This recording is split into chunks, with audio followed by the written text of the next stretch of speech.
ನಮಸ್ಕಾರ. ಜ್ಯೋತಿಷ್ಯ ಫಲ ಕಾರ್ಯಕ್ರಮಕ್ಕೆ ಸ್ವಾಗತ. ನಾನು ಸಿಂಚನ. ಇಂದಿನ ಸಂಚಿಕೆಯಲ್ಲಿ ವಾರದ ಭವಿಷ್ಯ ಹಾಗೂ ವಾರದ ಪಂಚಾಂಗದ ಬಗ್ಗೆ ತಿಳಿದುಕೊಳ್ಳೋಣ.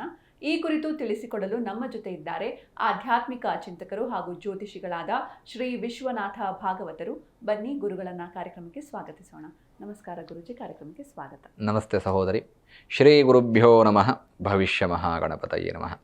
ಎಲ್ಲ ವೀಕ್ಷಕರಿಗೂ ಕೂಡ ಹೃದಯಪೂರ್ವಕವಾಗಿರ್ತಕ್ಕಂತಹ ನಮಸ್ಕಾರಗಳು, ವಂದನೆಗಳು. ಮೊದಲಿಗೆ ವಾರ ಪಂಚಾಂಗವನ್ನು ತಿಳಿಸಿ ಗುರುಜಿ. ಶ್ರೀ ವಿಶ್ವಾವಸುನಾಮ ಸಂವತ್ಸರದ ಉತ್ತರಾಯಣ, ಗ್ರೀಷ್ಮ ಋತು, ಜ್ಯೇಷ್ಠ ಮಾಸ, ಕೃಷ್ಣ ಪಕ್ಷ, ಭಾನುವಾರ ಚತುರ್ಥಿ, ಶ್ರವಣ ನಕ್ಷತ್ರದಿಂದ ಪ್ರಾರಂಭವಾಗುವಂತಹ ಈ ವಾರ ಶನಿವಾರ ಏಕಾದಶಿ, ಅಶ್ವಿನಿ ನಕ್ಷತ್ರದವರೆಗೆ ಈ ವಾರ ಇರುತ್ತೆ. ನೋಡಿ, ಈ ವಾರದ ವಿಶೇಷತೆಗಳಲ್ಲೇ ನಮಗೆ ಬಹಳ ವಿಶೇಷವಾಗಿ ಗ್ರಹಸ್ಥಿತಿಗಳ ಬದಲಾವಣೆ ಆಗ್ತಕ್ಕಂಥದ್ದನ್ನು ಗಮನದಲ್ಲಿಟ್ಕೊಳ್ಬೇಕಾಗತ್ತೆ. ಮಿಥುನ ರಾಶಿಗೆ ರವಿಯ ಪ್ರವೇಶವಾಗುತ್ತೆ.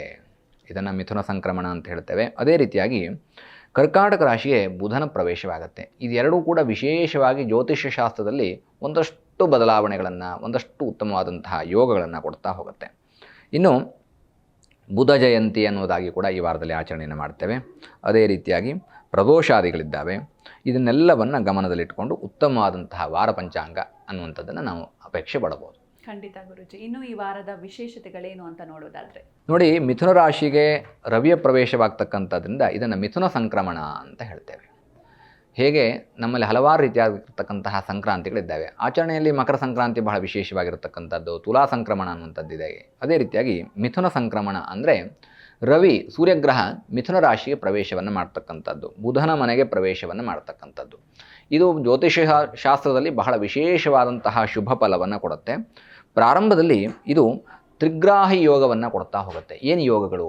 3 ರೀತಿಯಾದಂತಹ ಯೋಗಗಳನ್ನು ಕೊಡ್ತಾ ಹೋಗುತ್ತೆ. ಆರೋಗ್ಯಂ ಭಾಸ್ಕರಾಯ ಇಚ್ಛೇತ್ ಅಂದರೆ ಉತ್ತಮವಾದಂತಹ ಆರೋಗ್ಯವನ್ನು ಕೊಡ್ತಕ್ಕಂತಹ ರವಿ ಸ್ವಸ್ಥಾನದಲ್ಲಿರ್ತಕ್ಕಂತಹ ಬುಧನ ಮನೆಗೆ ಪ್ರವೇಶವನ್ನು ಮಾಡ್ತಕ್ಕಂಥದ್ದು. ಪ್ರಾರಂಭದಲ್ಲಿ ಸ್ವಸ್ಥಾನದಲ್ಲಿರ್ತಾರೆ ಮಾಸದ ಪ್ರಾರಂಭದಲ್ಲಿ, ನಂತರದಲ್ಲಿ ದ್ವಿತೀಯಾರ್ಧಕ್ಕೆ ಹೋದಾಗ ಕರ್ಕಾಟಕ ರಾಶಿಗೆ ಪ್ರವೇಶವಾಗುತ್ತೆ.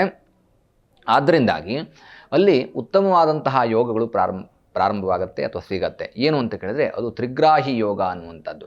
3 ಗ್ರಹಗಳಿಂದ ಉಂಟಾಗುವಂತಹ ಯೋಗ. ರವಿಯಿಂದ ವರ್ಚಸ್ಸು ಹೆಚ್ಚಾಗ್ತಾ ಹೋಗುತ್ತೆ. ಯಾವ್ಯಾವ ರಾಶಿಯವರಿಗೆ ಅನ್ನೋದನ್ನು ಮುಂದೆ ನೋಡ್ತಾ ಹೋಗೋಣ. ಸೊ ಅದೊಂದು ಸ್ವಲ್ಪ ಜನರಿಗೂ ಕ್ಯೂರಿಯಾಸಿಟಿ ಇರುತ್ತೆ. ಅದೇ ರೀತಿಯಾಗಿ ಗುರು ಅಲ್ಲೇ ಇರತಕ್ಕಂಥದ್ರಿಂದ ಗುರುಬಲ ಯಥೇಚ್ಛವಾಗಿರುತ್ತೆ. ಈ ವಾರದಲ್ಲಿ ಅಥವಾ ಈ ಒಂದು 15 ದಿನದಲ್ಲಿ ಈ ಪಕ್ಷಮಾಸ ಅಂದರೆ ಈ ಪಕ್ಷದಲ್ಲಿ, ಕೃಷ್ಣ ಪಕ್ಷದಲ್ಲಿ ಹೆಚ್ಚೆಚ್ಚು ಲಾಭ ಯಶಸ್ಸುಗಳನ್ನು, ಜಯ ದಿಗ್ವಿಜಯಗಳನ್ನು ಪ್ರಾಪ್ತ ಮಾಡಿಕೊಳ್ತಕ್ಕಂಥದ್ದು. ಇದು ಒಬ್ಬ ವೈಯಕ್ತಿಕ ವ್ಯಕ್ತಿಯಿಂದ ಹಿಡಿದು ದೇಶ ಭಾಷೆಗಳನ್ನು ಮೀರಿ ಈ ಜಯ ಅನ್ನುವಂಥದ್ದು ಪ್ರಾಪ್ತವಾಗುತ್ತೆ. ಅದೇ ರೀತಿಯಾಗಿ ಒಂದು ಸಂದರ್ಭದಲ್ಲಿ ಇದು ಚತುರ್ಗ್ರಹ ಯೋಗವೂ ಆಗುತ್ತೆ. ಅಂದರೆ 20ನೇ ತಾರೀಕಿನ ಮೊದಲು ಚತುರ್ಗ್ರಹ ಯೋಗವೂ ಆಗುತ್ತೆ. ಚಂದ್ರನೂ ಅಲ್ಲೇ ಇರ್ತಾನೆ. ಸೊ ಚಂದ್ರ ಗುರು ಒಟ್ಟಿಗೆ ಇರ್ತಕ್ಕಂಥದ್ರಿಂದಾಗಿ ನಮಗೆ ಇದು ಗಜಕೇಸರಿ ಯೋಗ ಕೂಡ ಆಗುತ್ತೆ. ಸೊ ಜ್ಯೋತಿಷ್ಯ ಶಾಸ್ತ್ರದಲ್ಲಿ ವಿಶೇಷವಾದಂತಹ ಯೋಗಗಳನ್ನು ಉಲ್ಲೇಖ ಮಾಡಿದ್ದಾರೆ. ಆ್ಯಂಡ್ 22ಕ್ಕೆ ಬುಧನ ಸಂಚಾರವಾಗ್ತಕ್ಕಂಥದ್ರಿಂದ ಪ್ರಾರಂಭದಲ್ಲಿ ಚತುರ್ಗ್ರಹ ಯೋಗ ಇದ್ದು ನಂತರದಲ್ಲಿ ತ್ರಿಗ್ರಹ ಯೋಗ ಏನೇನು ಫಲವನ್ನು ಕೊಡ್ತಾ ಹೋಗುತ್ತೆ ಅನ್ನುವಂಥದ್ದೇ ಬಹಳ ವಿಶೇಷ. ಚಂದ್ರನಿಂದ ಒಳ್ಳೊಳ್ಳೆ ಉತ್ತಮವಾದಂತಹ ಮನಸ್ಸು ಪ್ರಾಪ್ತವಾಗುತ್ತೆ. ರವಿಯಿಂದ ವರ್ಚಸ್ಸು, ಆರೋಗ್ಯ ಅನ್ನುವಂಥದ್ದು ವೃದ್ಧಿ ಆಗುತ್ತೆ. ಗುರುವಿನಿಂದ ಸಕ್ಸಸ್ ಅನ್ನೋದು ವೃದ್ಧಿ ಆಗುತ್ತೆ. ಬುಧನಿಂದ ಜ್ಞಾನ ವೃದ್ಧಿ ಆಗುತ್ತೆ. ಸದ್ಬುದ್ಧಿಂಚ ಬುಧ, ಈ 4 ಗ್ರಹಗಳ ಕಾಂಬಿನೇಷನ್ ಏನಿದೆ ಇದು ಮನುಷ್ಯನ ಜೀವನದಲ್ಲಿ ವಿಶೇಷವಾದಂಥ ಯಶಸ್ಸನ್ನು ಕೊಡುತ್ತೆ. ಈ ವಾರ ಸರ್ವೇ ಸಾಮಾನ್ಯವಾಗಿ ಯಾರೂ ನನಗೆ ಕಷ್ಟ ಅಂತ ಹೇಳಲಿಕ್ಕೆ ಸಾಧ್ಯವಿಲ್ಲ. ಅಷ್ಟು ಉತ್ತಮವಾದಂತಹ ಫಲ ನಮಗೆ ಮಿಥುನ ಸಂಕ್ರಮಣದಿಂದ ಪ್ರಾಪ್ತವಾಗುತ್ತೆ. ಅಂದರೆ ಪ್ರಾರಂಭದಲ್ಲಿ, ಅಂದರೆ ಇವತ್ತೇನೆ. ಅದೇ ರೀತಿಯಾಗಿ ಈ ವಾರದಲ್ಲಿ ಬರುವ ಬುಧವಾರ ಬುಧ ಜಯಂತಿ ಅನ್ನೋದಾಗಿದೆ. ಬುಧನ ಸದ್ಬುದ್ಧಿಂಚ ಬುಧ, ಅಲ್ಲಿ ಪ್ರಿಯಂಗುಕುಲಿಕಾ ಶ್ಯಾಮಂ ರೂಪೇಣಾಂ ಪ್ರತಿಮಾಂ ಬುಧಂ ಸೌಮ್ಯಂ ಸೌಮ್ಯಗುಣೋಪೇತಂ ತಂ ಬುಧಂ ಪ್ರಣಮಾಮ್ಯಹಂ.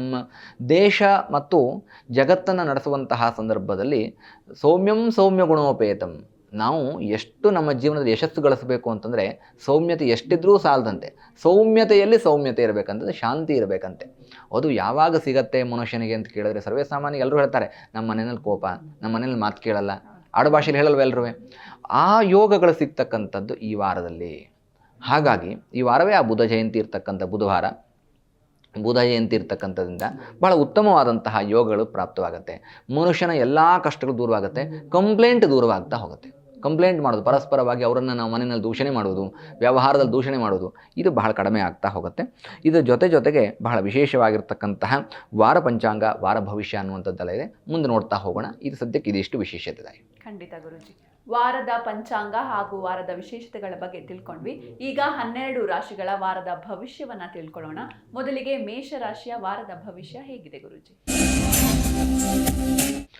ಅಶ್ವಿನಿ ಭರಣಿ ಕೃತ್ತಿಕಾ ನಕ್ಷತ್ರಕ್ಕೆ ಮೇಷರಾಶಿ ಅಧಿಪತಿಯಾಗಿರ್ತಕ್ಕಂಥವನು ಕುಜ. ನೋಡಿ, ಮೇಷರಾಶಿಯವರಿಗೆ ಉತ್ತಮವಾದಂತಹ ಯೋಗಗಳು ಏನಕ್ಕೆ ಅಂತ ಕೇಳಿದ್ರೆ, 3ನೇ ಮನೆಯಲ್ಲಿ ರವಿ, ಗುರು, ಚಂದ್ರ, ಬುಧ ಇರತಕ್ಕಂಥದ್ರಿಂದ ಚತುರ್ಗ್ರಹ ಯೋಗವಾಗತ್ತೆ. ಅದೇ ರೀತಿ ಗೋಚಾರದಲ್ಲಿ 3ನೇ ಮನೆ ಅನ್ನುವಂಥದ್ದು ಅತ್ಯಂತ ಶುಭವಾಗಿರ್ತಕ್ಕಂಥದ್ದು. ಹಾಗಾಗಿ ಅತಿ ಹೆಚ್ಚು ಲಾಭ, ಜಯ, ಯಶಸ್ಸನ್ನು ಮೇಷರಾಶಿಯವರು ಪ್ರಾಪ್ತ ಮಾಡಿಕೊಳ್ತೀರಿ. ಖಂಡಿತ ಗುರೂಜಿ. ಇನ್ನು ವೃಷಭ ರಾಶಿಯ ವಾರದ ಭವಿಷ್ಯವನ್ನ ನೋಡೋದಾದ್ರೆ ಹೇಗಿದೆ ಗುರೂಜಿ? ನೋಡಿ, ವೃಷಭ ರಾಶಿಯವರಿಗೆ ಏಕಾದಶ ಶುಭ ಸ್ಥಾನದಲ್ಲಿ ಶನಿ. ಹಾಗಾಗಿ ಕೃತ್ತಿಕಾ, ರೋಹಿಣಿ, ಮೃಗಶಿರಾ ನಕ್ಷತ್ರದ ವೃಷಭ ರಾಶಿಗೆ ಅಧಿಪತಿಯಾಗಿರ್ತಕ್ಕಂತಹ ಶುಕ್ರ ಶನಿಗೆ ಮಿತ್ರನಾಗಿದ್ದಾನೆ. ಆದ್ದರಿಂದಾಗಿ ಏಕಾದಶ ಶುಭ ಸ್ಥಾನ ಲಾಭಸ್ಥಾನದಲ್ಲಿ ಶನಿ ಇರ್ತಕ್ಕಂಥದ್ರಿಂದ ವೃಷಭ ರಾಶಿಯವರಿಗೆ ಉದ್ಯೋಗ ಕ್ಷೇತ್ರದಲ್ಲಿ ಸ್ಥಿರತೆ ಅನ್ನುವಂಥದ್ದು ಸಿಗುತ್ತೆ. ಉದ್ಯೋಗ ಯಾರಿಗೆ ಸ್ವಲ್ಪ ಫ್ಲಕ್ಚುಯೇಟ್ ಆಗ್ತಾ ಇದೆ ಅಂತ ಅಂದ್ಕೊಳ್ತಾ ಇದ್ರು, ಅವರಿಗೆ ಸ್ಥಿರ ಉದ್ಯೋಗ ಅನ್ನುವಂಥದ್ದು ಪ್ರಾಪ್ತವಾಗುತ್ತೆ. ಉದ್ಯೋಗ ಕಳ್ಕೊಂಡ್ಬಿಡ್ತೀನೇನೋ, ನೀಚಭಂಗವಾಗಿ ಹೋಗುತ್ತೇನೋ ಅನ್ನುವಂಥ ಯೋಚನೆ ಮಾಡ್ತಾ ಇರ್ತಕ್ಕಂಥವ್ರಿಗೆ ಪ್ರಮೋಷನ್, ಇನ್ಕ್ರಿಮೆಂಟ್ ಆಗುವಂತಹ ಒಂದಷ್ಟು ಮಿರಾಕಲ್ಸ್ಗಳು ನಡೀತಾ ಹೋಗುತ್ತೆ. ಇದೆಲ್ಲ ಕೇಳುವಾಗ ಆಗತ್ತಾ ಅನ್ನುವಂತಹ ಒಂದು ಯೋಚನೆ ಬರ್ಬೋದು. ಆದರೆ ಗ್ರಹಸ್ಥಿತಿಗಳು ನಮ್ಮ ಆಧ್ಯಾತ್ಮದ ಜೊತೆಗೆ ಮೀರಿದರೆ, ಅಂದರೆ ಸೇರಿದರೆ, ಗ್ರಹಸ್ಥಿತಿಗಳು ನಮಗೆ ಯಾವುದು ಎಷ್ಟೇ ಮೀರಿರ್ತಕ್ಕಂತಹ ಫಲವನ್ನು ಬೇಕಾದರೂ ಕೊಡಬಹುದು ಅನ್ನೋದಕ್ಕೆ ವೃಷಭ ರಾಶಿ ಕಾರಣ. ಯಾಕೆಂದರೆ ಭಾಗ್ಯದಲ್ಲಿ ರಾಹು ಉತ್ತಮವಾದಂತಹ ಫಲವನ್ನು ಕೊಡ್ತಾನೆ 9ನೇ ಮನೆಯಲ್ಲಿ. ಅದೇ ರೀತಿಯಾಗಿ ಶನಿ ಕರ್ಮಕಾರಕನಾಗಿದ್ದಾನೆ. ಆದ್ದರಿಂದಾಗಿ ಏಕಾದಶ ಶುಭ ಸ್ಥಾನದಲ್ಲಿ ಕರ್ಮಸ್ಥಾನದಲ್ಲಿ ಮತ್ತು ಕರ್ಮಸ್ಥಾನದಲ್ಲಿ ರಾಹು ಶನಿಯ ಪರಸ್ಪರವಾಗಿರ್ತಕ್ಕಂತಹ ಯುತಿಯಿಂದಾಗಿ ಉತ್ತಮವಾದಂತಹ ಶುಭ ಫಲವನ್ನು ವೃಷಭ ರಾಶಿಯವರು ಪ್ರಾಪ್ತ ಮಾಡಿಕೊಳ್ಬಹುದು. ಖಂಡಿತ ಗುರೂಜಿ. ಇನ್ನು ಮಿಥುನ ರಾಶಿಯ ಈ ವಾರದ ಭವಿಷ್ಯವನ್ನ ನೋಡೋದಾದ್ರೆ ಹೇಗಿದೆ ಗುರೂಜಿ? ನೋಡಿ, ಮಿಥುನ ರಾಶಿ ಆರಿದ್ರಾ ನಕ್ಷತ್ರ, ಮೃಗಶಿರ, ಪುನರ್ಸು ನಕ್ಷತ್ರಕ್ಕೆ ಮಿಥುನ ರಾಶಿ ಬರುತ್ತೆ. ಮಿಥುನ ರಾಶಿ ಅಧಿಪತಿಯಾಗಿರ್ತಕ್ಕಂಥವನು ಬುಧ ಜಯಂತಿ ಇದೆ. ನಿಮ್ಮ ರಾಶಿಯ ಅಧಿಪತಿಯಾಗಿರ್ತಕ್ಕಂಥವನು ಧನಸ್ಥಾನಕ್ಕೆ ಹೋಗ್ತಾನೆ. ಅಂದರೆ ಅತ್ಯಂತ ಹೆಚ್ಚು ವ್ಯಾಪಾರ ವ್ಯವಹಾರಗಳಲ್ಲಿ ಲಾಭವನ್ನು ಮಾಡಿಕೊಳ್ತಕ್ಕಂತಹ ಯೋಗ ಮಿಥುನ ರಾಶಿಯವರಿಗೆ ಪ್ರಾಪ್ತವಾಗುತ್ತೆ. ನಿಮ್ಮ ರಾಶಿಯಿಂದ 2ನೇ ಮನೆಗೆ ಬುಧನ ಪ್ರವೇಶವಾಗುತ್ತೆ ಧನಸ್ಥಾನದಲ್ಲಿ. ಹಾಗಾಗಿ ವಿಷ್ಣುವಿನ ಅನುಗ್ರಹ, ಲಕ್ಷ್ಮೀ ಕುಬೇರ ಯೋಗ ಅಂತ ಹೇಳ್ಬೋದು. ವಿಷ್ಣುವಿನ ದರ್ಶನ ಮಾಡಿ, ಸಾಧ್ಯವಾದ ಈ ಸಂದರ್ಭದಲ್ಲಿ ವೆಂಕಟೇಶ್ವರ ಸ್ವಾಮಿ ವಿಷ್ಣುವಿನ ದರ್ಶನವನ್ನು ಮಾಡಿಕೊಂಡು ಅತ್ಯಂತ ಹೆಚ್ಚು ಶುಭ ಫಲವನ್ನು ಪ್ರಾಪ್ತ ಮಾಡಿಕೊಳ್ಳಿ. ಆಕಸ್ಮಿಕವಾದಂತಹ ಧನಯೋಗ ಮಿಥುನ ರಾಶಿಯ ಪ್ರಾಪ್ತವಾಗುತ್ತೆ. ಆರ್ಥಿಕ ಅಭಿವೃದ್ಧಿಯನ್ನು ಗಳಿಸ್ತೀರಿ. ಇನ್ನು ಕಟಕ ರಾಶಿಯ ಈ ವಾರದ ಭವಿಷ್ಯವನ್ನ ನೋಡೋದಾದ್ರೆ ಹೇಗಿದೆ ಗುರೂಜಿ? ಪುನರ್ಸು ನಕ್ಷತ್ರ, ಪುಷ್ಯಮಿ, ಆಶ್ಲೇಷ ನಕ್ಷತ್ರಕ್ಕೆ ಕರ್ಕಾಟಕ ರಾಶಿ ಬರುತ್ತೆ. ಕರ್ಕಾಟಕ ರಾಶಿಯಲ್ಲಿ ಬುಧ ಇರತಕ್ಕಂಥದ್ದು ಬುಧ ಜಯಂತಿಯ ಫಲವನ್ನು ಕೊಟ್ಟರೆ, ಅದೇ ರೀತಿಯಾಗಿ ಕುಜ ಮತ್ತು ಕೇತು ಧನಸ್ಥಾನದಲ್ಲಿರೋದ್ರಿಂದಾಗಿ ಕರ್ಕಾಟಕ ರಾಶಿಯವರಿಗೆ ಉತ್ತಮವಾದಂತಹ ಧನಲಾಭದ ಯೋಗ, ಅದರಲ್ಲೂ ವಿಶೇಷ ಭೂಮಿಯಿಂದ. ಯಾಕೆ ಅಂತಂದರೆ ಧನಸ್ಥಾನದಲ್ಲಿ ಭೂಮಿ ಪುತ್ರನಾಗಿರ್ತಕ್ಕಂತಹ ಕುಜ ಇರೋದ್ರಿಂದಾಗಿ ಭೂಮಿಯ ಅಭಿವೃದ್ಧಿ ಆಗುತ್ತೆ. ಭೂಮಿ ಮಾರಾಟ ಮಾಡ್ತಕ್ಕಂಥವ್ರು ಅಥವಾ ಕರ್ಕಾಟಕ ರಾಶಿಯ ಭೂಮಿ ಕೊಂಡ್ಕೋಬೇಕು ಅಂತಿದ್ರೆ ಆ ಭೂಮಿ ಯೋಗ ಸಿಗುತ್ತೆ. ಭೂಮಿಯಿಂದ ಅಭಿವೃದ್ಧಿ, ಲಾಭ, ವ್ಯವಹಾರ. ಬರೀ ಕೃಷಿ ಮಾಡೋರಿಗೆ ಅಂತಲೇ ಅಲ್ಲ, ರಿಯಲ್ ಎಸ್ಟೇಟ್ ಮಾಡುವಂಥವ್ರು ಇರ್ಬೋದು, ಕೃಷಿ ವಸ್ತುಗಳ ಸಲಕರಣೆಯನ್ನು ಮಾರಾಟ ಮಾಡ್ತಕ್ಕಂಥವ್ರು ಇರ್ಬೋದು. ಇವರೆಲ್ಲರಿಗೂ ಕೂಡ ಕರ್ಕಾಟಕ ರಾಶಿಯವರಿಗೆ ಲಾಭವಾಗುತ್ತೆ. ಜೊತೆಗೆ ಕೇತು ಅಲ್ಲೇ ಇರ್ತಕ್ಕಂಥದ್ರಿಂದ ಕೇತುಂ ಕುಲಸ್ಯ ಉನ್ನತಿಂ, ಕುಜ ಕೇತುವಿನ ಕಾಂಬಿನೇಷನ್ನು ಅತ್ಯಂತ ಹೆಚ್ಚು ಶುಭ ಫಲವನ್ನು ಕೊಡುತ್ತೆ. ಕರ್ಕಾಟಕ ರಾಶಿಯವರಿಗೆ ಧನಸ್ಥಾನದಲ್ಲಿ ಕುಜ ಮತ್ತು ಕೇತು ಇರತಕ್ಕಂಥದ್ರಿಂದ ಯಾವ ಕಷ್ಟಗಳು ಬರೋದಿಲ್ಲ, ಮಂಗಳ ಕಾರ್ಯಗಳಾಗತ್ತೆ. ಭೂಮಿ ಯೋಗ, ಭೂಮಿ ಅಭಿವೃದ್ಧಿ, ಭೂಮಿ ವ್ಯಾಪಾರದ ಯಶಸ್ಸು, ಸ್ವಂತ ಮನೆ ಮಾಡುವಂತಹ ಆಸೆ ಯಾರಾದರೂ ಹೊಂದಿದ್ರೂ ಕೂಡ ಅದು ಈಡೇರುವಂತಹ ಕಾಲ ಈ ವಾರ ಕರ್ಕಾಟಕ ರಾಶಿಯವರಿಗೆ. ಖಂಡಿತ ಗುರೂಜಿ. ಇನ್ನು ಸಿಂಹ ರಾಶಿಯ ವಾರದ ಭವಿಷ್ಯ ಹೇಗಿದೆ ಗುರೂಜಿ? ಮಘ, ಪುಬ್ಬ, ಉತ್ತರ ನಕ್ಷತ್ರಕ್ಕೆ ಸಿಂಹರಾಶಿ ಬರುತ್ತೆ. ಸಿಂಹರಾಶಿಯ ಅಧಿಪತಿಯಾಗಿರ್ತಕ್ಕಂಥವನು ಸೂರ್ಯ. ನಿಮ್ಮ ರಾಶಿಯಿಂದ 11ನೇ ಮನೆ ಏಕಾದಶ ಶುಭ ಸ್ಥಾನದಲ್ಲಿ ಪ್ರಾರಂಭದಲ್ಲಿ ಚತುರ್ಗ್ರಹ ಯೋಗ, ನಂತರದಲ್ಲಿ ತ್ರಿಗ್ರಹ ಯೋಗ. ಹಾಗಾಗಿ ಅತ್ಯಂತ ಹೆಚ್ಚು ಯಶಸ್ಸು ಅನ್ನುವಂಥದ್ದು ಪ್ರಾಪ್ತವಾಗುತ್ತೆ. ಯಾಕೆ ಅಂತಂದರೆ ರವಿಯ ಸ್ಥಾನ ಪಲ್ಲಟವಾಗಿದೆ. ನೋಡಿ, ರವಿ ಕರ್ಮಸ್ಥಾನದಿಂದ ಲಾಭಸ್ಥಾನಕ್ಕೆ ಬಂದಿದ್ದಾನೆ. ಹಾಗಾಗಿ ಸಿಂಹರಾಶಿಯವರಿಗೆ ಪ್ರಮೋಷನ್ ಶತಸಿದ್ಧ. ಪ್ರಮೋಷನ್ ಆಗುತ್ತೆ, ಇನ್ಕ್ರಿಮೆಂಟ್ ಆಗುತ್ತೆ. ಯಾರು ನನ್ನ ಉದ್ಯೋಗ ಸ್ಟೇಬಲ್ ಇಲ್ಲ ಅಂತ ಯೋಚನೆ ಮಾಡ್ತಾಯಿದ್ರು ಅವ್ರಿಗೆ ಉದ್ಯೋಗ ಸ್ಟೆಬಿಲಿಟಿ ಸಿಗುತ್ತೆ. ಉದ್ಯೋಗವನ್ನು ಹುಡುಕ್ತಾ ಇರ್ತಕ್ಕಂಥವ್ರಿಗೆ ಹೊಸ ಉದ್ಯೋಗಗಳ ಪ್ರಾಪ್ತಿ ಆಗುತ್ತೆ. ಕರ್ಮಸ್ಥಾನದಿಂದ ಲಾಭಸ್ಥಾನಕ್ಕೆ. ಇಷ್ಟು ದಿನ ಕರ್ಮಸ್ಥಾನದಲ್ಲಿದ್ದಾಗ ಉದ್ಯೋಗ ನಡೀತಾ ಇದೆ, ಉದ್ಯೋಗ ಸಿಕ್ಕಿದೆ, ಉದ್ಯೋಗ ಮಾಡ್ಕೊಂಡು ಹೋಗ್ತಾ ಇದ್ದೀನಿ ಅನ್ನೋಂಥವ್ರು. ಬಟ್ ಆ ಉದ್ಯೋಗ ಲಾಭಸ್ಥಾನಕ್ಕೆ ಬರುತ್ತೆ. ಅಂದರೆ ಉದ್ಯೋಗದಲ್ಲಿ ಲಾಭ, ಯಶಸ್ಸನ್ನು ಗಳಿಸ್ತಾರೆ. ಹೊಸ ಉದ್ಯೋಗಗಳು, ವಿದೇಶ ಪ್ರಯಾಣ ಯೋಗವನ್ನು ಸೂಚನೆ ಮಾಡ್ತಾ ಹೋಗುತ್ತೆ.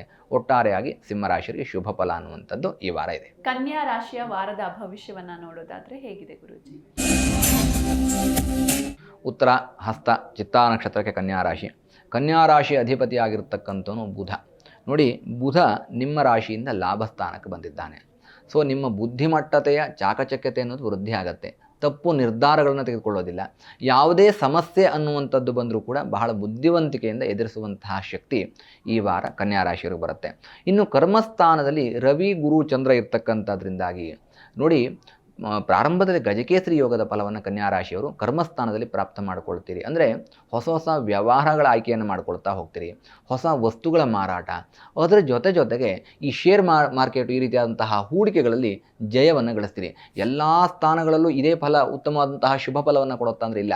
ಕರ್ಮಸ್ಥಾನ, ಭಾಗ್ಯಸ್ಥಾನ, ಸುಖಸ್ಥಾನ, ಲಾಭಸ್ಥಾನ ಈ ರೀತಿಯಾದಂತಹ ಸ್ಥಾನಗಳು ಅತಿ ಹೆಚ್ಚು ಫಲವನ್ನು ಕೊಡ್ತಕ್ಕಂಥದ್ದಿಂದಾಗಿ ಕನ್ಯಾ ರಾಶಿಯವರಿಗೆ ಕರ್ಮಸ್ಥಾನದಲ್ಲಿರ್ತಕ್ಕಂತಹ ಗುರುಚಂದ್ರರ ಯುತಿಯಿಂದಾಗಿ ಗಜಕೇಸರಿ ಯೋಗದಿಂದಾಗಿ ಶುಭ ಫಲವನ್ನು ಕನ್ಯಾ ರಾಶಿಯವರು ಪ್ರಾಪ್ತ ಮಾಡಿಕೊಳ್ತೀರಿ. ಖಂಡಿತ ಗುರುಜಿ. ಇನ್ನು ತುಲಾ ರಾಶಿಯ ವಾರದ ಭವಿಷ್ಯವನ್ನ ನೋಡೋದಾದ್ರೆ ಹೇಗಿದೆ ಗುರುಜಿ?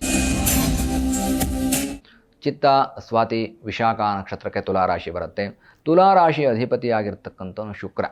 ನೋಡಿ, ನಿಮ್ಮ ರಾಶಿಯಿಂದ ಶುಕ್ರ ಸಪ್ತಮ ಸ್ಥಾನದಲ್ಲಿರ್ತಕ್ಕಂಥದ್ರಿಂದಾಗಿ ನಿಮ್ಮ ರಾಶಿಯಾಧಿಪತಿಯಾಗಿರ್ತಕ್ಕಂಥವನು ವಿವಾಹಾದಿ ಮಂಗಳ ಕಾರ್ಯಗಳಲ್ಲಿ ಜಯವನ್ನು, ಯಶಸ್ಸನ್ನು ಕೊಡ್ತಾ ಹೋಗ್ತಾರೆ. ಅದೇ ರೀತಿಯಾಗಿ ಷಷ್ಠಮ ಸ್ಥಾನದಲ್ಲಿದ್ದಂತಹ ಸಂದರ್ಭದಲ್ಲಿಯೂ ಕೂಡ ನಿಮಗೆ ಜಯವನ್ನೇ, ಶುಭವನ್ನೇ ಕೊಡ್ತಾರೆ. ಹಾಗಾಗಿ ವಿವಾಹಾದಿ ಮಂಗಳ ಕಾರ್ಯಗಳ ಯೋಗ ಬರುತ್ತೆ. ಅದೇ ರೀತಿಯಾಗಿ ವೈವಾಹಿಕ ಜೀವನದಲ್ಲಿ ಪ್ರೀತಿ, ವಿಶ್ವಾಸ, ಅನ್ಯೋನ್ಯತೆ ಅನ್ನುವಂಥದ್ದು ತುಲಾರಾಶಿಯವರು ವೃದ್ಧಿ ಆಗ್ತಾ ಹೋಗುತ್ತೆ. ಮತ್ತು ವೈಯಕ್ತಿಕ ಜೀವನದಲ್ಲಿ ಅಭಿವೃದ್ಧಿಯನ್ನು ಕಾಣ್ತೀರಿ, ಪ್ರೀತಿ ವಿಶ್ವಾಸದ ವೃದ್ಧಿ ಆಗುತ್ತೆ. ಒಬ್ಬರನ್ನೊಬ್ಬರು ಅರ್ಥೈಸಿಕೊಳ್ತಕ್ಕಂತಹ ಯೋಗ 6ನೇ ಮನೆಯಲ್ಲಿದ್ದಾಗ ಬರುತ್ತೆ. ಸಪ್ತಮ ಸ್ಥಾನಕ್ಕೆ ಹೋದಂತಹ ಸ್ವಲ್ಪ ಶುಭ ಫಲ ಕೊಡಲಿ, ಅಂದರೆ ಸಪ್ತಮಾಧಿಪತಿಯಾಗಿ ಶುಭ ಫಲವನ್ನು ಷಷ್ಠಮ ಸ್ಥಾನದಲ್ಲಿ ಕೊಡಲಿ ಅಂತ ಲಕ್ಷ್ಮೀನಾರಾಯಣರ ಪ್ರಾರ್ಥನೆಯನ್ನು ತುಲಾರಾಶಿಯವರು ಮಾಡಿಕೊಂಡ್ರೆ ಉತ್ತಮ ಶುಭ ಫಲ ನಿಮ್ಮದಾಗುತ್ತೆ.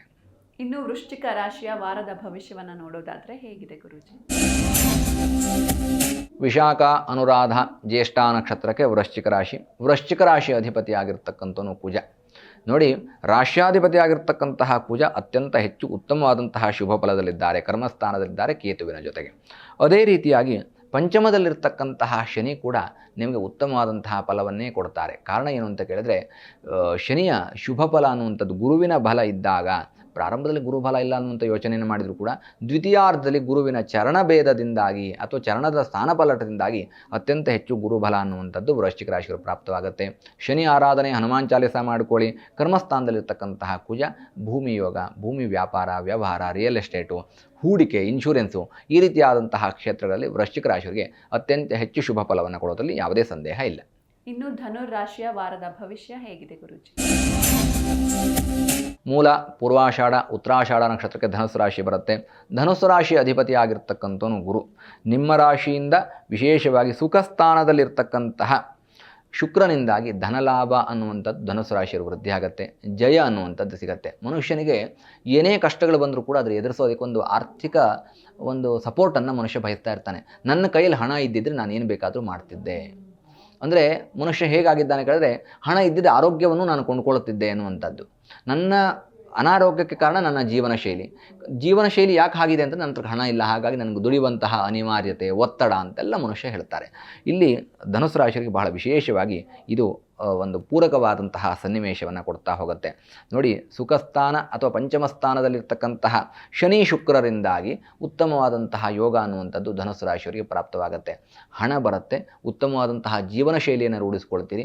ಜೀವನದಲ್ಲಿ ಉತ್ತಮವಾದಂತಹ ಲಾಭ, ಯಶಸ್ಸು ಮತ್ತು ಕಡಿಮೆ ಶ್ರಮದಲ್ಲಿ, ಶ್ರಮ ಬೇಡ ಅಂತಲ್ಲ, ಕಡಿಮೆ ಶ್ರಮದಲ್ಲಿ ಉತ್ತಮವಾದಂತಹ ಜಯ, ಲಾಭವನ್ನು ಪ್ರಾಪ್ತ ಮಾಡಿಕೊಳ್ತಕ್ಕಂತಹ ಯೋಗ ಈ ವಾರ ಧನುಸ್ಸು ರಾಶಿಯವರಿಗಿದೆ.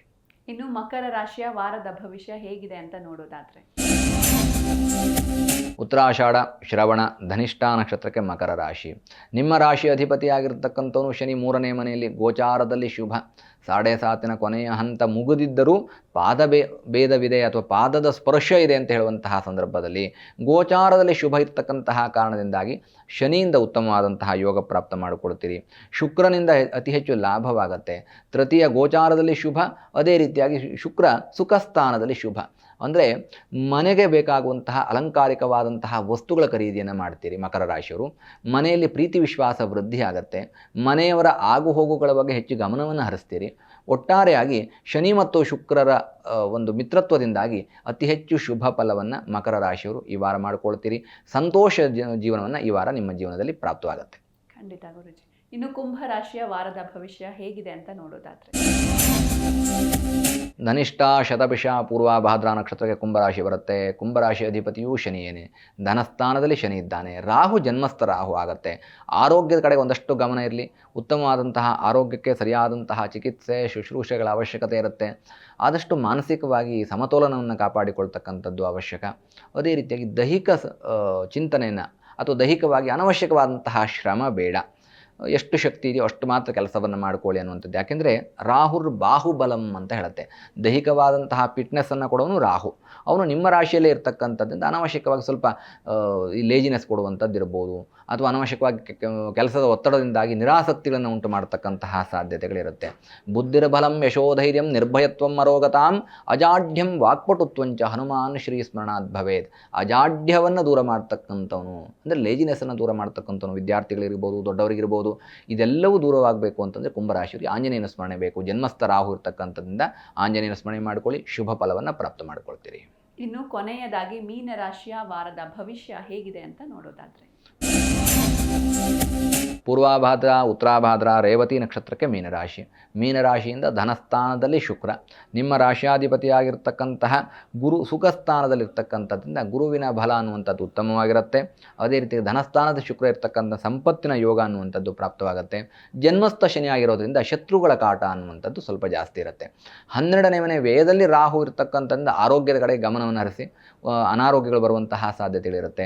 ಜನ್ಮಸ್ಥ ಶನಿಯಿಂದಾಗಿ ಶತ್ರು ಕಾಟ ಅಂದರೆ ಶತ್ರು ಅಂದ ತಕ್ಷಣ ನಿಮ್ಮ ಬಗ್ಗೆ ದೈಹಿಕವಾಗಿಯೇ ಬರಬೇಕು ಅನ್ನುವಂಥದ್ದಿಲ್ಲ. ನಿಮ್ಮ ಬಗ್ಗೆ ಅಪಪ್ರಚಾರಾದಿಗಳನ್ನ ಮಾಡ್ತಕ್ಕಂಥದ್ದು ಇರ್ಬೋದು, ಅಥವಾ ಅವ್ರು ಯಾರೋ ಹೇಳಿದಂತಹ ಮಾತುಗಳಿಗೆ ನೀವು ಮನಸ್ಸಿಗೆ ಘಾಸಿ ಮಾಡಿಕೊಳ್ತಕ್ಕಂತಹ ಸಾಧ್ಯತೆಗಳು ಇದೆಲ್ಲವೂ ಕೂಡ ಮೀನರಾಶಿಯವರಿಗೆ ಜನ್ಮಸ್ಥ ಶನಿಯಿಂದ ಉಂಟಾಗುತ್ತೆ.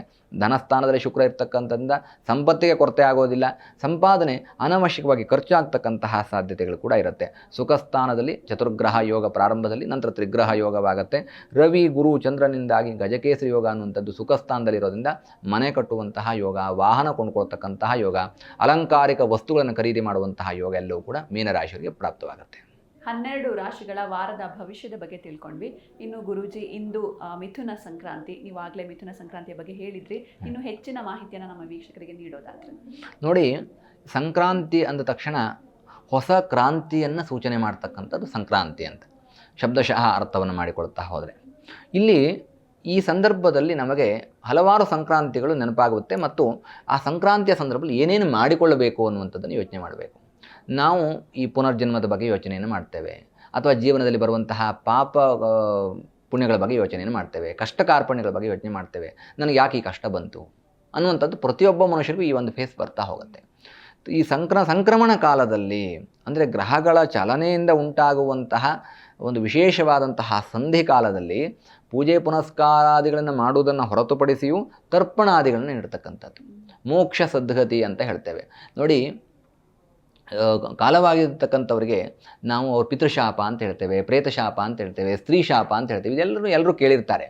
ಈ ಸಂದರ್ಭದಲ್ಲಿ ತರ್ಪಣಾದಿಗಳನ್ನ ನೀಡತಕ್ಕಂಥದ್ದಿಂದ ಈ ಸಂಕ್ರಾಂತಿ ದಿನ ನೋಡಿ, ವಿಶೇಷವಾಗಿ 1:54 ಮಧ್ಯಾಹ್ನದಲ್ಲಿ ಸಂಕ್ರಾಂತಿ ಉಂಟಾಗತ್ತೆ. ಈ ಮಿಥುನ ಸಂಕ್ರಾಂತಿ ಉಂಟಾಗುವಂತಹ ಕಾಲ, ಸಂಕ್ರಾಂತಿಯ ಪುಣ್ಯಕಾಲ 1:54 ಮೇಲೆ ಮಧ್ಯಾಹ್ನ. ಈ ಸಂದರ್ಭದಲ್ಲಿ ತರ್ಪಣಾದಿಗಳನ್ನ ಕೊಡಬೇಕು. ಅಂದರೆ ಬೆಳಗ್ಗೆಯಿಂದ ಸ್ನಾನ ಸಂಧ್ಯಾವಂದನೆಗಳನ್ನ ಮುಗಿಸಿಕೊಂಡು ಉಪಹಾರಾದಿಗಳನ್ನು ಮಾಡದೆ, ಸಾಧ್ಯ ಇದ್ದರೆ, ಇಲ್ಲದೆ ಹೋದರೆ ಸಾತ್ವಿಕ ಆಹಾರವನ್ನು ಸ್ವೀಕಾರ ಮಾಡಿ ಮಧ್ಯಾಹ್ನದಲ್ಲಿ ತರ್ಪಣಾದಿಗಳನ್ನು ನೀಡ್ತಕ್ಕಂಥದ್ದು. ಒಂದು ತುಳಸಿ ದಳ, ಒಂದು ಹಿಡಿ ಎಳ್ಳು ತೆಗೆದುಕೊಂಡು ಯಾರ್ಯಾರು ಪಿತೃದೇವತೆಗಳು ಕಾಲವಾಗಿದ್ದಾರೋ, ಅಥವಾ ಒಂದು ಯಾರ್ಯಾರು ಹಿರಿಯರ ಕಾಲವಾಗಿದ್ದಾರೋ, ಪಿತೃದೇವತೆಗಳಾಗಿದ್ದಾರೋ ಅವರಿಗೆ ತರ್ಪಣಾದಿಗಳನ್ನು ನೀಡ್ತಕ್ಕಂಥದ್ದು. ಸಂಕ್ರಮಣ ಕಾಲದಲ್ಲಿ ತರ್ಪಣವನ್ನು ನೀಡ್ತಕ್ಕಂಥದ್ದು ಅವರಿಗೆ ಮೋಕ್ಷ ಸಿಗತ್ತೆ ಅನ್ನುವಂಥದ್ದು ಪುರಾಣ ಇತಿಹಾಸದಲ್ಲಿ, ಗರುಡ ಪುರಾಣದಲ್ಲಿ ಉಲ್ಲೇಖ ಇದೆ ಇದು. ಅದೇ ರೀತಿಯಾಗಿ ನಮಗೆ ಆ ಪಿತೃದೋಷ ನಿವಾರಣೆ ಆಗುತ್ತೆ. ಇವತ್ತು ಎಷ್ಟೋ ಜನ ಮದುವೆ ಆಗಿಲ್ಲ ಅಥವಾ ಸಂತಾನ ಇಲ್ಲ ಅಂತಂದರೆ ಪಿತೃದೋಷ ಅಂತ ಹೇಳ್ತಾರೆ, ಹೌದಾ? ಆಶ್ಲೇಷ ಬಲಿ ಮಾಡಿಸಿ, ಅಥವಾ ಪ್ರೇತ ಮೋಕ್ಷ ನಾರಾಯಣ ಬಲಿ ಮಾಡಿಸಿ, ತ್ರಿಪಿಂಡಿ ಶ್ರಾದ್ದಾದಿಗಳನ್ನ ಮಾಡಿಸಿ, ಈ ರೀತಿಯಾಗಿ ಮೋಕ್ಷ ನಾರಾಯಣ ಬಲಿ, ಪ್ರೇತ ಸಂಸ್ಕಾರಾದಿಗಳನ್ನ ಮಾಡಿಸಿ, ಈ ಎಲ್ಲ ಪೂಜೆಯನ್ನು ಎಲ್ಲರೂ ಮಾಡಿಸ್ಲಿಕ್ಕೆ ಸಾಧ್ಯವಾ? ಆಗೋದಿಲ್ಲ. ಈ ದೋಷಗಳೆಲ್ಲ ಪರಿಹಾರವಾಗಬೇಕು ಅಂತ ಸಂಕ್ರಮಣ ಕಾಲದಲ್ಲಿ ತರ್ಪಣಾದಿಗಳನ್ನು ನೀಡ್ತಕ್ಕಂಥದ್ದು. ಎಳ್ಳು ಮತ್ತು ತುಳಸಿ ಮಿಶ್ರಣದಿಂದ ನೀವು ಏನೂ ಮಂತ್ರಗಳನ್ನ ಹೇಳ್ಕೊಡದೆ, ನನ್ನ ತಂದೆಗೋ, ನನ್ನ ತಾತನಿಗೋ, ಮುತ್ತಾತನಿಗೋ ಅವರಿಗೆ ಒಂದು ಮೋಕ್ಷ ಸದ್ಗತಿ ಸಿಗಲಿ ಅಂತ ಹೇಳಿದರೆ ಅವರು ಸಂತುಷ್ಟರಾಗ್ತಾರಂತೆ. ಎಳ್ಳಿನಿಂದ ಬರ್ತಕ್ಕಂತಹ ನೀರು ಆತ್ಮಗಳಿಗೆ ಸದ್ಗತಿಯನ್ನು ಕೊಡುತ್ತೆ ಎನ್ನುವಂತಹ ಕಾರಣಕ್ಕೋಸ್ಕರವಾಗಿ ಅದಕ್ಕೆ ಹೇಳುವಂಥದ್ದು ವಸುರೂಪ, ರುದ್ರರೂಪ, ಆದಿತ್ಯ ರೂಪ. ಈಗ ಉದಾಹರಣೆಗೆ ತಂದೆ ಆಗಿದ್ದರೆ ಪಿತಾಮಹ, ಪಿತೃಪಿತಾಮಹ, ಪ್ರಪಿತಾಮಹ, ತಾಯಿಯಾಗಿದ್ದರೆ ಮಾತಾಮಹಿ, ಪಿತೃಮಾತಾಮಹಿ, ಪ್ರಪಿತಾಮಹಿ ಅಂತ. ಮಾತಾಮಹಿ ಮಾತ್ರ ಮಾತಾಮಹಿ ಅಲ್ಲ. ಯಾಕಂದ್ರೆ ನಮಗೆ ಆ ತಾಯಿಯ ತಾಯಿ ನಮಗೆ ಕೊಡೋದಕ್ಕೆ ಅಧಿಕಾರ ಇರೋದಿಲ್ಲ, ಅಲ್ಲಿ ಮಾವ ಕೊಡಬೇಕಾಗ್ತದೆ. ಹೀಗೆಲ್ಲ ಶಾಸ್ತ್ರಾದಿಗಳು ಹಲವು ರೀತಿಯಾದಂತಹ ಉಲ್ಲೇಖವನ್ನು ಮಾಡಿದ್ದಾವೆ. ಹಾಗಾಗಿ ಇದೆಲ್ಲ ಶಾಸ್ತ್ರವನ್ನು ಅರಿತಿರ್ತಕ್ಕಂಥವ್ರ ಜೊತೆ ಹೆಚ್ಚಿನದಾಗಿರ್ತಕ್ಕಂತಹ ಮಾಹಿತಿಯನ್ನು ತಿಳಿದುಕೊಳ್ಬೇಕಾಗತ್ತೆ. ಬಟ್ ತರ್ಪಣಾದಿಗಳನ್ನು ನೀಡ್ತಕ್ಕಂಥದ್ದು ಏನೂ ನನಗೆ ತಿಳಿದಿಲ್ಲ, ನಾನು ಈ ಒಂದು ಪರ್ವಕಾಲ ಸಂಕ್ರಾಂತಿಯ ಪರ್ವಕಾಲದಲ್ಲಿ ನಾನು ತುಳಸಿ ಮಿಶ್ರಿತವಾಗಿರ್ತಕ್ಕಂತಹ ಎಳ್ಳಿನಿಂದ ತರ್ಪಣವನ್ನು ಕೊಡ್ತೇನೆ, ನನಗೆ ಉತ್ತಮವಾದಂತಹ ಶುಭ ಫಲ ಸಿಗಲಿ, ಯಾವುದೇ ಪಿತೃದೋಷಾದಿಗಳಿದ್ರೂ ದೂರವಾಗಿ ಮೋಕ್ಷ ಸದ್ಗತಿ ಸಿಗಲಿ ಅಂತ ಪ್ರಾರ್ಥನೆಯನ್ನು ಮಾಡಿಕೊಂಡ್ರೆ ಈ ಮಿಥುನ ಸಂಕ್ರಮಣ ಅನ್ನುವಂಥದ್ದು ಅತಿ ಹೆಚ್ಚು ಶುಭ ಫಲವನ್ನು ಕೊಡುತ್ತೆ. ಸಂತಾನಕ್ಕಾಗಲಿ ಅಥವಾ ವೈವಾಹಿಕ ಜೀವನಕ್ಕಾಗಲಿ ಉತ್ತಮವಾದಂತಹ ಯೋಗ. ಇದರ ಜೊತೆಗೆ ತುಂಬ ಜನ ಹೇಳ್ತಾರೆ, ನನಗೆ ನಮ್ಮ ಹಿರಿಯರು ಕಾಲವಾಗಿರ್ತಕ್ಕಂಥ ಕನಸಲ್ಲಿ ಬರ್ತಾರೆ ಅಥವಾ ದೇವಾಭೂತದ ರೂಪದಲ್ಲಿ ಕಾಣಿಸಿಕೊಳ್ತಾರೆ ಹೇಳೋರು ಇದ್ದಾರೆ. ಇದನ್ನೆಲ್ಲವೇ ಅಂದರೆ ಮೂಢನಂಬಿಕೆ ಅಂತ ಅನಿಸಿದರೂ ಕೂಡ ಕಾಣಿಸಿಕೊಳ್ತಾರೆ ಅನ್ನುವಂಥದ್ದನ್ನು ಹೇಳ್ತಾರೆ. ಆ ರೀತಿಯಾದಂತಹ ಸಂಜ್ಞೆಗೆ ಈ ಸಂಕ್ರಮಣ ಕಾಲ ಅನ್ನುವಂಥದ್ದು ಶ್ರೇಷ್ಠ ಕಾಲ. 1 ಗಂಟೆ 54 ನಿಮಿಷದ ನಂತರದಲ್ಲಿ ತರ್ಪಣಾದಿಗಳನ್ನು ನೀಡಿ ಹಿರಿಯರ ಫೋಟೋಕ್ಕೆ ನಮಸ್ಕಾರಗಳನ್ನು ಮಾಡಿ, ಮನೇಲಿ ಹಿರಿಯರಿರ್ತಕ್ಕಂಥವ್ರು ಈ ಸಂದರ್ಭದಲ್ಲಿ ಬರೀ ಕಾಲವಾಗಿ ಹೋದಂಥವ್ರಿಗೆ ಮಾತ್ರವಾ? ಅಲ್ಲ, ಹಿರಿಯ ಪ್ರತ್ಯಕ್ಷ ತಂದೆ ತಾಯಿಗಳು ಮಾತೃದೇವೋ ಭವ ಪಿತೃದೇವೋ ಭವ, ತಂದೆ ತಾಯಿಗಳಿಗೆ ನಮಸ್ಕಾರವನ್ನು ಮಾಡ್ತಕ್ಕಂಥದ್ರಿಂದ ಕೂಡ ಈ ಸಂಕ್ರಾಂತಿ ಪರ್ವಕಾಲ ಅನ್ನುವಂಥದ್ದು ಅತಿ ಹೆಚ್ಚು ಶುಭ, ಯಶಸ್ಸು ಹಾಗೂ ಜಯವನ್ನೆಲ್ಲ ನಿಮಗೆ ತಂದುಕೊಡುತ್ತೆ. ಸಂಕ್ರಾಂತಿಯ ಪರ್ವಕಾಲದಲ್ಲಿ ಶುಭ ಆಚರಣೆಗಳನ್ನ ಮಾಡಿ ಅಂತ ಪ್ರಾರ್ಥನೆ ಮಾಡ್ಬೋದು. ಖಂಡಿತ ಗುರುಜಿ. ಇನ್ನು ಈ ವಾರ ಬುಧ ಜಯಂತಿಯೂ ಕೂಡ ಇದೆ. ಈ ದಿನದ ವಿಶೇಷತೆ ಬಗ್ಗೆ ನಮ್ಮ ವೀಕ್ಷಕರಿಗೆ ತಿಳಿಸೋದಾದ್ರೆ ನೋಡಿ, ಉದ್ಬುದ್ಧಸ್ವಾಗ್ನೇ ಪ್ರಜಯಾಗೃಕ್ಷೇರಮಿಷ್ಟ ಪೂರ್ತೆ ಸಗುಂ ಸಚೇತಾಮಯಂಚ ಪುನಃ ಕೃಣ್ವಗ್ಗುಸ್ವಾ ಪಿತರಯುವಾನಮನ್ವಾತಾಗುಂತಿ ತ್ವಯಿತುಂತಮೇತಂ ಅನ್ನೋದಾಗಿ ಬುಧ ಮಂತ್ರ ಹೇಳುತ್ತೆ. ಯಾರೂ ದೂಷಣೆ ಮಾಡುವ ಹಾಗೆ, ನಿಮ್ಮನ್ನು ತಪ್ಪು ಅಂತ ಹೇಳದೇ ಇರುವ ಹಾಗೆ ನೀವು ಬದುಕ್ತೀರಿ ಬುಧ ಜಯಂತಿ ದಿನ ಆಚರಣೆ ಮಾಡಿಕೊಂಡ್ರೆ. ಯಾಕಂದರೆ ಬುಧನೇ ಬುದ್ಧಿಯನ್ನು ಕೊಡ್ತಕ್ಕಂಥನು. ತಪ್ಪು ನಿರ್ಧಾರಗಳು ತೆಗೆದುಕೊಳ್ಳೋದಿಲ್ಲ, ತಪ್ಪು ಮಾತುಗಳನ್ನ ಆಡೋದಿಲ್ಲ ಮತ್ತು ತಪ್ಪು ಜೀವನವನ್ನು ನಡೆಸೋದಿಲ್ಲ. ಅನವಶ್ಯಕವಾಗಿರ್ತಕ್ಕಂತಹ ಅಥವಾ ದೋಷರಹಿತವಾದಂತಹ ಜೀವನ ಪ್ರಾಪ್ತ ಮಾಡಿಕೊಳ್ಳೋದಕ್ಕೆ ಬುಧ ಜಯಂತಿ ಅನುಗ್ರಹ ಬೇಕಾಗತ್ತೆ. ಖಂಡಿತ ಗುರುಜಿ. ಇನ್ನು ಮಹಾವಿಷ್ಣುವಿಗೆ ತುಳಸಿ ಎಲೆ ಅಂದರೆ ಯಾಕೆ ಅಷ್ಟೊಂದು ಪ್ರಿಯ ಅಂತ ನೋಡಿ, ಇದಕ್ಕೆ ಹಲವಾರು ಉಲ್ಲೇಖಗಳಿದ್ದಾವೆ. ವಿಷ್ಣುವಿನ ಸ್ಮರಣೆ, ಅಲ್ಲಿ ಆ ವಿಷ್ಣುವಿನ ಸ್ಮರಣೆಯಲ್ಲಿಯೇ ಬರ್ತಕ್ಕಂಥದ್ದು ತುಳಸಿ ದಳ ಅನ್ನುವಂಥದ್ದು. ತುಳಸಿ ದಳ ಅಂತಂದರೆ ಮೋಕ್ಷ ಮತ್ತು ಅದು ಒಂದು ಆರೋಗ್ಯದ ಪ್ರತೀಕ ಅನ್ನುವಂಥದ್ದಾಗಿ ಮೋಕ್ಷವನ್ನೂ ಕೊಡುತ್ತೆ ಮತ್ತು ಉತ್ತಮವಾದಂತಹ ಆರೋಗ್ಯವನ್ನು ಕೊಡುತ್ತೆ. ಆ ತುಳಸಿ ದಳದಲ್ಲಿ ಆ ಶಕ್ತಿ ಇದೆ. ನಾವು ಸಂಜೀವಿನಿ ಮಂತ್ರದಲ್ಲಿ ಬರುತ್ತೆ. ಮತ್ತು ಓಂ ಹೌಂ ಜೂಂ ಸಹ ಈಂ ಸೌ ಹಂಸಃ ಸಂ ಸಂಜೀವಿನಿ ಸಂಜೀವಿನಿ ಮಮ ಹೃದಯ ಗ್ರಂಥಿಸ್ಥಂ ಪ್ರಾಣಂ ಕುರು ಕುರು ಸೋಹಂ ಸೌಹು ಈಂ ಸಹ ಜೂಂ ಹೌಂ ಓಂ ಜೂಂ ಸಹ ಅಮೃತೋ ನಮಃ ಶಿವಾಯ ಸ್ವಹ. ಇದು ಸಂಜೀವಿನಿ ಮಂತ್ರ. ಇಲ್ಲಿ ತುಳಸಿ ಬಗ್ಗೆ ತುಂಬ ಚೆನ್ನಾಗಿ ಉಲ್ಲೇಖ ಮಾಡಿದ್ದಾರೆ. ನಿಮಗೆ ಉತ್ತಮವಾದಂತಹ ಆಯುಷ್ಯ ಆರೋಗ್ಯ ಬೇಕು ಅಂದರೆ ಸಂಜೀವಿನಿ ಮಂತ್ರವನ್ನು ಪಠಣ ಮಾಡಬೇಕು. ಯಾವುದ್ರ ಜೊತೆಗೆ? ತುಳಸಿ ದಳದ ಜೊತೆಗೆ ಅಂತ ನೋಡಿ. ಹಿಂದೆಯೂ ಹಲವು ಬಾರಿ ಹೇಳಿದ್ದೇವೆ, ಮತ್ತೊಮ್ಮೆ ಹೇಳ್ತಾ ಇದ್ದೇವೆ. ತುಳಸಿ ದಳವನ್ನು ನೀವು ಒಂದು ಕುದಿಸಿ ನೀರು ಕುಡಿದ್ರೆ, ತುಳಸಿ ದಳವನ್ನು ಹಾಕಿ ಕುದಿಸಿ ನೀರು ಕುಡಿದ್ರೆ ಅದು ಕಷಾಯ ಅಂತ ಅನ್ಸುತ್ತೆ ಮತ್ತು ಅದರಿಂದ ಹಲವು ರೀತಿಯಾದಂತಹ ರೋಗ ರುಜಿನಗಳು ದೂರವಾಗುತ್ತೆ. ಉದಾಹರಣೆಗೆ ಕೆಮ್ಮು ದೂರವಾಗುತ್ತೆ, ಕಫ ದೂರವಾಗುತ್ತೆ ಅಲ್ವಾ. ನಿಮಗೆ ಎಷ್ಟೋ ಒಂದಷ್ಟು ಕಾಫ್ ಸಿರಪ್ಗಳೆಲ್ಲ ಬರೋದು ಅದ್ರ ಮೇಲೆ ಅದು ತುಳಸಿ ದಳದ ಚಿತ್ರವನ್ನೇ ಹಾಕಿರ್ತಾರೆ. ಅದು ಆರೋಗ್ಯದ ಶಕ್ತಿಯನ್ನು ಹೊಂದಿದೆ ಅನ್ನುವಂಥದ್ದು. ಯಾಕೆ ವಿಷ್ಣುಗೂ ಪ್ರಿಯ ಅಂತಂದರೆ ಅವನು ಧನ್ವಂತರಿ ಮಹಾವಿಷ್ಣು ಆಗಿದ್ದಾನೆ. ಅವನೇ ಆಯುಷ್ಯಕ್ಕೂ ಮತ್ತು ಆರೋಗ್ಯಕ್ಕೂ ಪ್ರಧಾನ ದೇವತೆ ಆಗಿದ್ದಾನೆ. ಇದರ ಜೊತೆಗೆ ತುಳಸಿ ಕಡ್ಡಿ, ಆ ಕಡ್ಡಿನೂ ಕೂಡ ನಮಗೆ ಒಂದಷ್ಟು ಆರೋಗ್ಯದ ಲಕ್ಷಣವನ್ನು ಸೂಚನೆ ಮಾಡುತ್ತೆ. ಅದು ಆ್ಯಂಟಿಸೆಪ್ಟಿಕ್ ಆಗಿದೆ ಆ ತುಳಸಿ ಕಡ್ಡಿ ಅನ್ನುವಂಥದ್ದು. ಹಾಗಾಗಿ ಇದೆಲ್ಲವೂ ಆರೋಗ್ಯಕ್ಕೆ ಸಂಬಂಧಪಟ್ಟಂತಹ ವಸ್ತುಗಳೆಲ್ಲವೂ ಕೂಡ ಮಹಾವಿಷ್ಣುವಿಗೆ ಪ್ರಿಯ ಅನ್ನುವಂತಹ ಕಾರಣಕ್ಕೋಸ್ಕರವಾಗಿ. ಇನ್ನು ಪುರಾಣ ಇತಿಹಾಸಗಳನ್ನು ತೆಗೆದುಕೊಂಡ್ರೆ ತುಳಸಿ ಭಗವಂತನ ಮಹಾವಿಷ್ಣುವಿನ ಅತ್ಯಂತ ಪ್ರಿಯ ಭಕ್ತಳಾಗಿದ್ದಳು ಅನ್ನುವಂತಹ ಕಾರಣಕ್ಕೋಸ್ಕರವಾಗಿ ಮಹಾವಿಷ್ಣುವನ್ನು ಸಾಕ್ಷಾತ್ಕರಿಸಿಕೊಂಡಳು. ಆಗ ಮಹಾವಿಷ್ಣುವಿನ ಅಭಯವನ್ನು ನೀಡಿದ ಅನ್ನುವಂಥದ್ದಾಗಿ ಕೂಡ ಉಲ್ಲೇಖಗಳಿದ್ದಾವೆ. ಇದರ ಜೊತೆಗೆ ಓಂ ನಮೋ ಭಗವತೆ ಧನ್ವಂತರಯೇ ಅಮೃತ ಕಲಶ ಹಸ್ತಾಯ. ಅಮೃತ ಕಲಶವನ್ನು ನೀಡಿದಂತಹ ಸಂದರ್ಭದಲ್ಲಿ ಭಗವಂತ ಅದರಲ್ಲಿ ಏನು ಹಾಕಿದ್ದಂತ ಕೇಳಿ ತುಳಸಿ ದಳವೇ ಇತ್ತಂತೆ. ಅದರಲ್ಲಿ ಅಮೃತ ಕಲಶ ಹಸ್ತಾಯ ಸರ್ವ ರೋಗ ವಿನಾಶಾಯ ಸರ್ವ ಭಯ ವಿನಾಶಾಯ. ಮನುಷ್ಯನಿಗೆ ಬರುವಂತಹ ರೋಗಗಳನ್ನು ಸರ್ವ ಭಯವನ್ನೂ ದೂರ ಮಾಡ್ತಕ್ಕಂತಹ ಶಕ್ತಿ ತುಳಸಿಯಲ್ಲಿದೆಯಂತೆ. ಹಾಗಾಗಿ ಮನೆ ಮುಂದೆ ತುಳಸಿ ಗಿಡವನ್ನು ಇಟ್ಟರೆ ಮನೆ ಒಳಗಡೆ ಯಾವುದೇ ರೀತಿಯಾದಂತಹ ನೆಗೆಟಿವ್ ಎನರ್ಜಿ ಬರೋದಿಲ್ಲ, ಭೂತ ಪ್ರೇತಗಳು ಬರೋದಿಲ್ಲ ಅನ್ನೋದು ನಮಗೆ. ಯಾಕೆ ಮನೆ ಮುಂದೆ ಇಡಬೇಕು ಅದನ್ನು ಅಲ್ವಾ? ನಾನೆಲ್ಲ ಪಕ್ಕದಲ್ಲಿ ಬಾಲ್ಕನಿನಲ್ಲಿ ಇಡ್ತೇನೆ, ಮನೆ ಹಿಂಭಾಗದಲ್ಲಿ ಜಾಗ ಇದೆ, ಮನೆ ಹಿಂಭಾಗದಲ್ಲಿ ಗಿಡವನ್ನು ನೆಡ್ತೇನೆ. ನೋ, ಅಲ್ಲ, ಮನೆಯ ಮುಂಭಾಗದಲ್ಲಿ. ಅದು ನಿಮಗೆ ಪಾಸಿಟಿವ್ ಎನರ್ಜಿಯನ್ನು ಕೊಡುತ್ತೆ. ನೀವು ಹೊರಗಡೆಯಿಂದ ದುಡಿದುಕೊಂಡು ಮನೆ ಒಳಗಡೆ ಬರಬೇಕಾದ್ರೆ ನಿಮಗೆ ಯಾವುದೇ ದೃಷ್ಟಿದೋಷವಾಗಿರಲಿ ವಾಗ್ದೋಷವಾಗಿರಲಿ ಬಂದಿದ್ದರೆ ಅದೆಲ್ಲವೂ ಕೂಡ ದೂರವಾಗುತ್ತೆ. ಮನೆಯ ಬಾಗಿಲಿಡ್ತಕ್ಕಂಥದ್ರಿಂದ ನಿಮ್ಮ ಮನಸ್ಸನ್ನು ಪರಿಶುದ್ಧವಾಗಿ ಮನೆ ಒಳಗಡೆ ಬರೋ ರೀತಿಯಲ್ಲಿ ಮಾಡುತ್ತೆ. ಮನೆಯಿಂದ ಹೊರಗಡೆ ಹೋಗಬೇಕಾದ್ರೂ ಕೂಡ ಬೆಳಗ್ಗೆ ಸೂರ್ಯೋದಯದ ಸಂದರ್ಭದಲ್ಲಿ ಬಾಗಿಲನ್ನು ತೆಗೆದರೆ ಆ ತುಳಸಿ ಎಲ್ಲ ಪಾಸಿಟಿವ್ ಎನರ್ಜಿಗಳನ್ನು ಸೇವ್ ಮಾಡಿಕೊಂಡು ನಿಮಗೆ ಅದು ಬೆಳಗ್ಗೆ ನಿಮ್ಮ ಬಾಗಿಲು ತೆಗೆದ ತಕ್ಷಣ ಕೊಡ್ತಾಳೆ. ಹಾಗಾಗಿ ಎಲ್ಲಿ ಯಾವ ಮನೆಯಲ್ಲಿ ಲಕ್ಷ್ಮೀನಾರಾಯಣ ಯೋಗ ಇರಬೇಕೋ ಆ ಮನೆಯಲ್ಲಿ ತುಳಸಿ ಇರಬೇಕು. ಸಾಕ್ಷಾತ್ ಕಲಿಯುಗದಲ್ಲಿ ಭೂಮಿಯ ಮೇಲೆ ನಿಮಗೆ ಈ ಮಹಾವಿಷ್ಣುವಿನ ಯೋಗ ಬೇಕು ಅಂತಂದರೆ ತುಳಸಿ ದಳ ಇರಬೇಕು, ತುಳಸಿ ಗಿಡ ಇರಬೇಕು.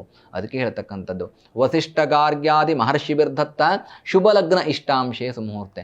ಯಾವ ಮನುಷ್ಯನಿಗೆ ವಿಷ್ಣುವಿನ ಯೋಗ ಬೇಡ? ಎಲ್ಲರಿಗೂ ಬೇಕು. ವಿಷ್ಣು ಅಂದರೆ ಸಂಪತ್ತು, ಲಕ್ಷ್ಮಿ ಅಂತ ಹೇಳ್ತೇವೆ ಅಲ್ವಾ. ಧನ ಸಂಪತ್ತು ಬೇಕು. ಧನ ಸಂಪತ್ತು ಇರುವಂತಹ ಮನೆಯಲ್ಲಿ ಬೇಕು ಅನ್ನುವಂತಹ ಮನೆಯಲ್ಲಿ ತುಳಸಿ ಗಿಡ ಇರಬೇಕು. ಆ ತುಳಸಿ ಗಿಡಕ್ಕೂ ಗುಣಗಳು ಹಾಗೇ ಇದ್ದಾವೆ. ನಿಮ್ಮ ಮನೆಯಲ್ಲಿ ಅಭಿವೃದ್ಧಿ ಆಗ್ತಾ ಇದ್ದರೆ, ಮನೆಯಲ್ಲಿ ಸಂತೋಷದಾಯಕವಾಗಿರ್ತಕ್ಕಂತಹ ವಾತಾವರಣ ಇದ್ದರೆ ತುಳಸಿ ಗಿಡ ಬೆಳೀತಾ ಹೋಗುತ್ತೆ.